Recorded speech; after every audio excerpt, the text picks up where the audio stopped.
Welcome to Abundance Masters. My name is Genevieve Kahn, and I'm your host. I'm also an abundance creation guide.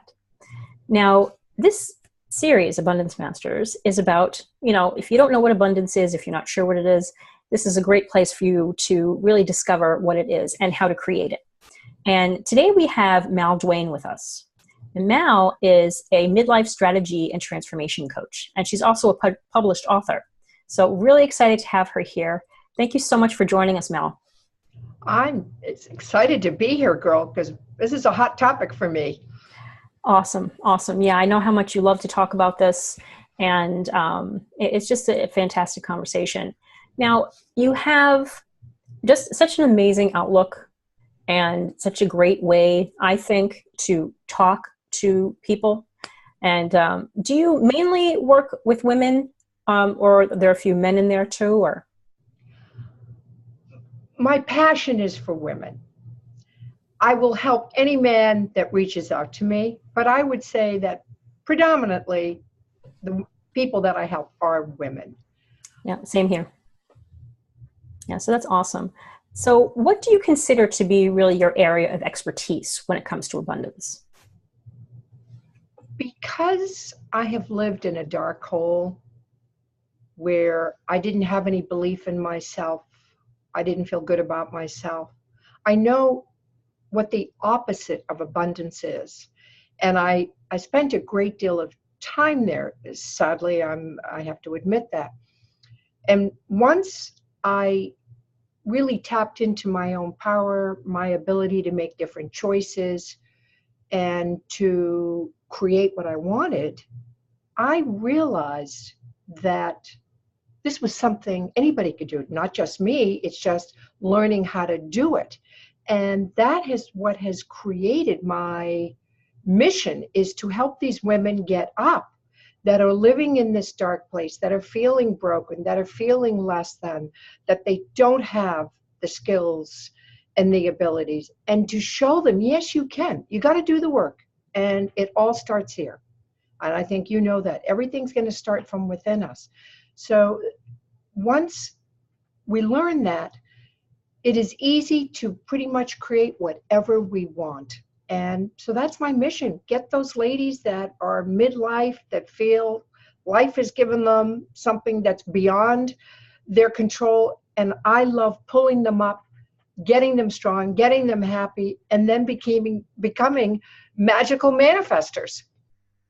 That's awesome. I love that. And very often when we hear there's work involved, it tends to be kind of scary initially. I think, however, if we look at it as though it's the most important work we're ever going to do, and it's work on ourselves and it's for ourselves, I would hope that maybe that wouldn't be quite so scary for folks. Is that how you present it, or do you just say you got to do the work? How are you describing it to your clients to start them on their journey?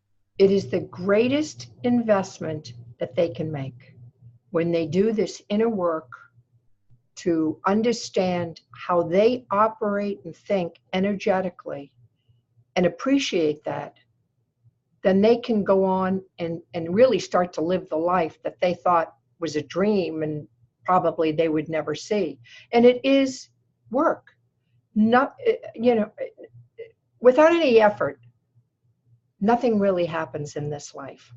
So if you're willing to put in the time, the effort, and work on that personal development, and it really is development. It is increasing all your skills, your abilities, your practices, your discipline, your mindset, everything. And when you do that, game changer. Now, okay, what do I want to create today? What do I want to attract into my life today? How much money do I think I want to make this year? Do I really want that man as a committed relationship? You can pick and choose. It's like being at a buffet. Exactly. It's so empowering, I find, when we do this work, because we're kind of clearing away any obstacles between us and abundance. Have you found that in your own life? Because I know you mentioned that you really had a pretty tough early on rather, in your life. Yes, I struggled with addiction for 25 years. I was an alcoholic, and the reason why I liked alcohol was because it made me feel better about myself because I didn't feel good.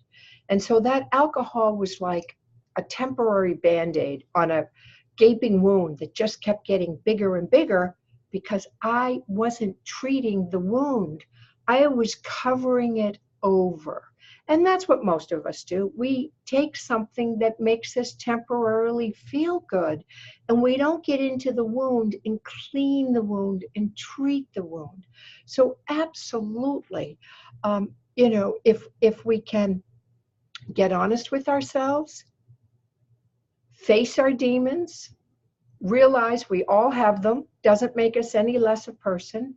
By getting honest with all of that, now we have the ability to make changes. I realized something, Genevieve, that I was my own worst enemy, that really everything that happened to me or held me back was because of the way that I was thinking. And that's horrifying. And that's something that can be changed. It absolutely can be changed, and it's not a process or a journey that is going to happen overnight. It does happen over time. I found personally that once I started the journey, at least I started feeling better. Did you find that as well? Oh, absolutely. And I mean, it took 25 years of beating myself up to get me to a point where I said, I don't have another day in me to do this. And if I try one more day, I'm probably going to end up dead because I was in such a dark place. But once I made the commitment that I wanted to do something different, and I understood that my own thinking was causing my suffering, it was how I thought about everything. It wasn't really what happened, because what happened was long, long ago. But it was my rethinking and my perceptions of things. So once I understood that, oh, I mean, it was like a boulder had been lifted off my shoulders. For the first time in my life, I could start to see a light, on my path, where before there wasn't any light. I was walking in the dark. Yeah, I can totally relate to that. Very often, when we don't realize yet that we can literally create our own abundance and the incredible journey that that can be, it really does feel like we're in the dark, and we literally can't see how we're going to get to where we want to go.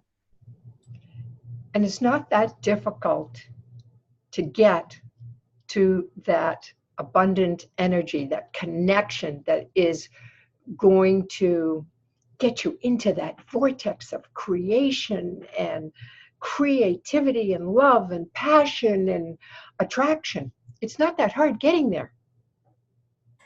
I think the most important thing is that we make a start.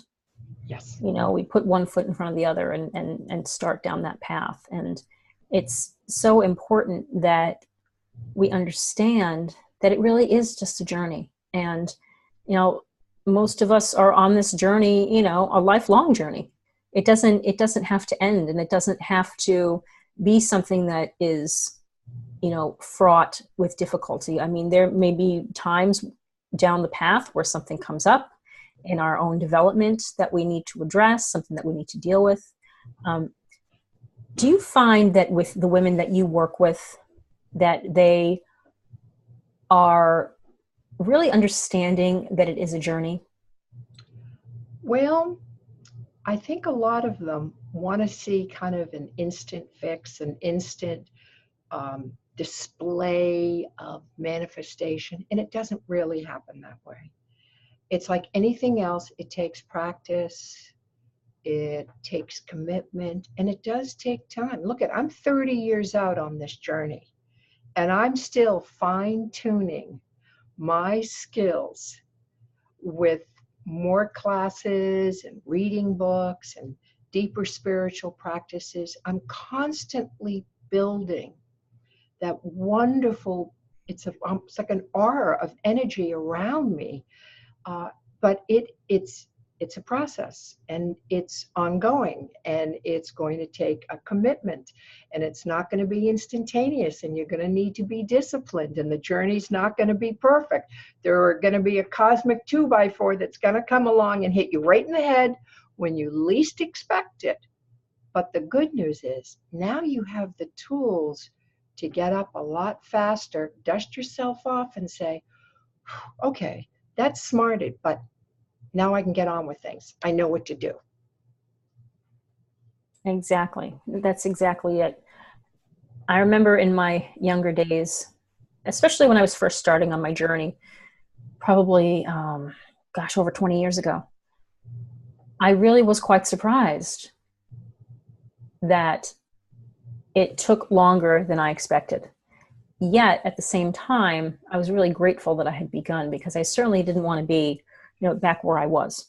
I was also really rather self-abusive and doing things that were not healthy for me and were actually taking me away from abundance. They were actually, bringing me into a darker and darker place.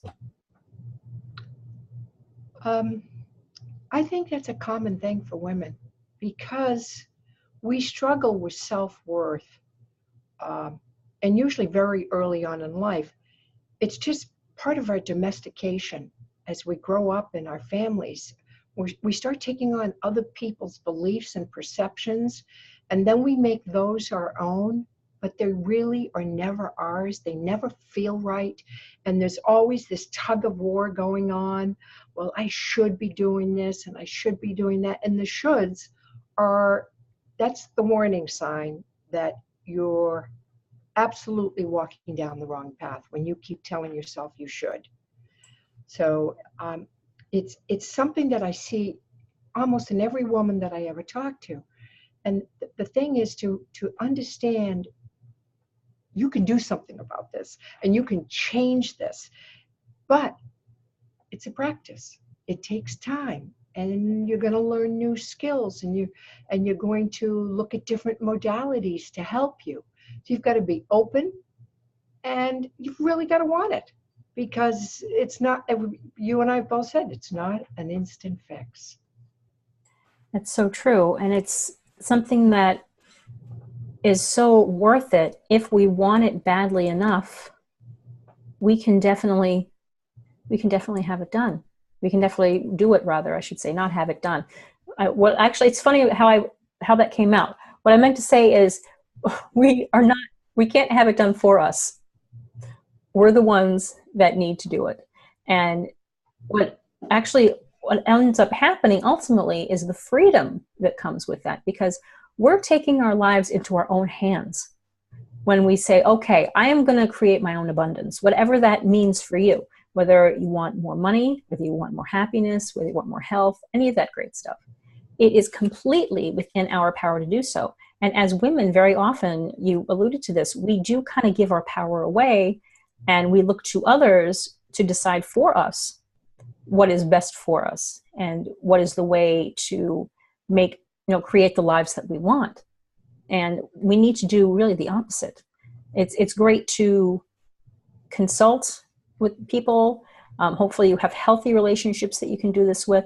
But ultimately, we are the ones that are going to create the lives that we want. Absolutely. I used to, before I got into recovery, which was the first step I took, was to get sober. So, and I'm very transparent about that. I used to have this little collection of pictures of things I liked that I wanted in my life, but I never thought they were possible. And then I got sober and I started looking at these pictures and now saying, how can I get that? Well, 2 years out on my journey, I built my house. I had a picture of my house, but then I went and bought a lot, hired a builder, and built my house. I'm still in my nest, my glorious house that is just, I walk in the door and it's just the energy I love. And then I had this picture of a little dog. And the next thing you know, I'm at a horse show, and I didn't know anything about horses, but I bought a horse that became world champion. And while I'm at the horse show, I see the little dog that I used to carry the picture of. And I bought the little dog and flew him home. I can give you 50 stories like this of things that I have brought into my life that I never thought would be possible. I have stepchildren, I have grandchildren, certifications. I've written one book that was a bestseller. I'm just completing my second book, which will come out in 2019. I mean, people used to tell me that when I was a kid, I couldn't read right and that I had to take special reading classes, remedial reading. So you know what? Blew all those theories right off the map. You sure Why? did. Because I started to believe in myself and I started to tap into my own power. I learned how to do that, and ever since I've been just on this wonderful little pathway of creating what I want and doing what I want. That is so fantastic. And I think something like when we have a substance abuse issue, it is so important that we get that taken care of, that we get sober if we need to, get clean if we're addicted to drugs. Sometimes there's an issue with food where we're kind of abusing food and maybe being, having more weight than we need to. I also have a personal journey of, I used to abuse alcohol as well. And, when I started down that path 22 years ago of getting sober, and, it wasn't easy. It was so worth it though. Oh, I mean, it's just so worth it, isn't it, to do what you need to do for yourself. And then you have a life second to none. that is the key of this whole thing. You've just hit the nail on the head, Genevieve. We do this. I'm tearing up when I say this. We do this for ourselves. We do not do this for somebody else. If you're struggling with food, if you're struggling with alcohol, if you're struggling with drugs, shopping, sex, whatever has become your master, it's really not. It's your devil, it's your destroyer. And it's a temporary fix. But when you tap into this, what you and I have, which is for us, then you really start to live life. Absolutely. It's such a freeing thing to know that there's no longer any substance or behavior that has control over us, because we've done that inner work. And as hard as it sometimes has been, it's just, I wouldn't change it. I definitely wouldn't change it. I am my own master today. And I can screw up still, I can do things. And then Sure, I'm good at that. Yeah. I have no problem with that. And I can say, wait a minute, what the hell did I do that for? That is so not me. And it's becoming less and less and less, by the way. So that's the good news, that I am making progress. But I'll do something. I'll say, wow, that wasn't like me. I'm not happy with myself for doing that. I'm not proud of that. But I recognize it. I make amends for it. I own this. The whole thing is to own it. No pushing off responsibility here. The more you accept your responsibility and own what you do and own your own life, the greater potential you have to create what you want. So if I screw up, I own it, I make it right. That's my theory. Make it right. What does it take to make it right? And that's what I do. Exactly. We've heard the saying before, it's about progress, not perfection. Mm-hmm. And, I used to hold myself to some kind of ridiculous standard, heaven forbid I make a mistake. Really? So was I trying to, not be human? It's going to happen, my 12-year-old said to me a couple of years ago, he said, Mom, you make more mistakes than anybody in this house. And he's probably right. But he knows it's a great phrase that he said to me, because I mess up, but he knows that I own it. So it's not about being perfect. It's just about being, like we were saying before, on a journey. And it's just so worth it. Mal, what is one thing that you do every day to maintain or accrease to maintain or increase abundance in your life? See, I messed up again. Um, I have some very consistent practices. I meditate every day. I've been meditating for 30 years. I love journaling as a very, very powerful practice for women. And some people dismiss it like, journaling, what's that? Well, I'm going to tell you why journaling is important. Because when women write in a private journal, we tell the truth. And our deepest, most concerning inner thoughts will come out on paper. And when you go back and you look at those, you can say, wow, wait a minute. That's what I was afraid of. That's what was holding me back. These are my concerns about something. It all comes out on paper. And that's the greatest information you can get. That is priceless. When I'm deeply troubled by something, I go right to my journal and I put that question there and I say, how do I handle this? How do I do this? And always, 100% of the time, Genevieve, I get the best wisdom, the best advice, the best guidance I could possibly ever get for that question. I also pray. I'm very spiritual. I'm not into religious traditions per se. I was raised Catholic, but that just doesn't feel right for me. But I am very spiritual. I believe in God. I believe in what we do is what we get back. So the more that we give, the more we can receive. We're really here on this planet to give love and to receive it. That's what it comes down to. And that's how I try to treat everybody that crosses my path, is with love and dignity and kindness. And if me doing that usually gets the same kind of treatment back. And so it's really simple. It's, just getting into my higher guidance, my higher consciousness through meditation, writing down the answers, the guidance that I get, and then, really living by a golden rule of trying to be a container of love for myself and for others. Yeah, that's so powerful that you ask and you receive and you express it through journaling. I think that's such a healing and important thing to do. It's such a relief to get thoughts out on paper, I find. And it's so funny how you were talking about your dog before. Hopefully you can't hear mine. She's outside barking at something.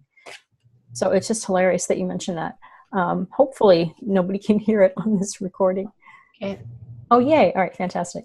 You know what I did with mine? I put her in the front seat of my car in the garage, and she thinks she's going to go for a ride. Oh, that's Otherwise, fantastic. she'd be sitting right here in my lap. She's a media queen, and as soon as she sees the light, she knows, video time, get in mom's lap. Oh my gosh, that is so adorable. And she has the patience to wait in the car? Sitting in there, the little bed, and she's sitting in there, and she thinks we're going for a drive soon. Oh, that's adorable. I love it. Oh my goodness. Yeah, I don't know if my dog would do that. She'd probably find a way to destroy something in my car. Oh, she's very happy. She's all curled up out there waiting for me. Oh, I love it. That's fantastic. So that really is so powerful, though, what you mentioned about receiving, journaling. It's almost as if I've mentioned before about the law of attraction, what we think about, we bring about. And it really seems like you're consciously bringing about that which you seek. It's fantastic. Mm-hmm. The best source of guidance we have comes from right here, from your higher consciousness. And once you learn to tap into that, that's it. Now you just say, okay, I want to create this. I can visualize this. I want to attract it into my life. What do I need to do to make that happen? And I always get the steps and the answers. But what we want to create has to be for the highest and best for everybody involved. You cannot manifest if it's going to be harmful, very self-serving, is going to diminish somebody else in some way. It's going to be for the highest and best for everybody involved. And then that way you get that crystal clear guidance on how to do it without fail. Now, it's great how you've just mapped out a specific way to do that. It's fantastic. Thank you for doing that, Mel. Now, what is the number one thing that you'd like our viewers to know about abundance? That I should say, sorry to interrupt you. I mean, specifically about creating abundance. Sorry about that. We were put on this earth as divine little beings. And it is our birthright to be happy, to be abundant. That's what we're here for. And we're here to multiply that abundance and to share with others. So I have learned what I call the law of reciprocity, and which is part of the law of attraction. What you do and give out will come back to you tenfold. It's like a pebble hitting a pond, and the ripples go out. So we can all make a difference by the intentions that we have, our intention to serve others, to help others. We all have a unique gift that we can use to help mankind. That, to me, is the number one way to get what you want in this lifetime, is to give your unique gifts to the universe, to other human beings, to be of service, because when you do that, you will be compensated tenfold. That is such a great way to do that, by giving to others. And what I love about giving to others is it gets me out of my own head. And that, even though I know, of course, my mind and my mindset are so important, there are times where my mind gets carried away by my ego. So probably a good idea at that point to serve others. And that's actually one of the reasons that I'm doing this Abundance Master series, is it's so great that we get to talk about the abundance in our lives. And it's so great that we get to help others create the same. And we all can serve in some way. Everybody has a unique gift, and there's no limitations on that. None whatsoever. But when you come from that place in your heart and you're helping others, it is probably the fastest way to empower ourselves as women, is when we give like that and serve. It makes us feel so good about ourselves. And you know what? Attraction is vibration. And the higher your vibration is, the more you got going on in this big cosmic playroom that we're all in. And so I can't think of a faster way to create a positive energy than by serving others. Yep, I agree with that. Could not agree with that more, Mel. That's just fantastic. Now, this has been such a great half hour, and I'm totally bummed that we're going to have to wrap it up. I know, I could do this all day. I know, me too. It's like, wait a minute, we have to stop? Hold it. So for, a final question, how can women get in touch with you? I know you've got, anything, if you want to talk about your book, that'd be great. And if you have a website, anything like that, that would be awesome. Wonderful. My website is malduanecoach.com. Very simple. And what I will do is, for your listeners, I will be happy to give a link to a free copy. It'll be a PDF of my first book, Alpha Check, which has a lot of the tools I use now is actually in that book. I share my journey of recovery. If somebody's not interested in that, skip the memoir, get right to the toolbox and use the practices and things that I use for manifestation. I'll be happy that your audience will get a link to a free copy. Thank you so much, Mel Duane. This has just been such a fantastic interview. I really appreciate it. Looking forward to staying in touch with you. And I also look forward to continuing to bring this Abundance Masters series to you, our viewers. Thank you so much, and wishing you your own magnificent journey in creating abundance.